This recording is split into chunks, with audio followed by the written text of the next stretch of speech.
salo. O, tignan mo sinong hawak mo to. Hawak mo buti to. Yan, sabay. Ikaw, hali. Yan, galing ah. Ayos. Nagkalian.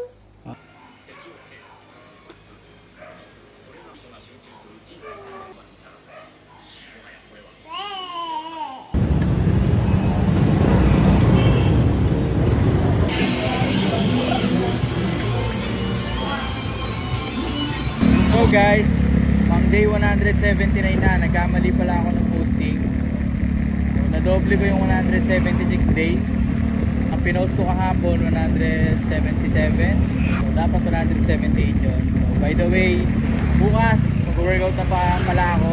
Parang 15 days ako nakapag-rest dahil nga sa tattoo na to, this Leo. Grabe rin yung timbang na inangat ko ngayon guys. Tingin ko 5 kg.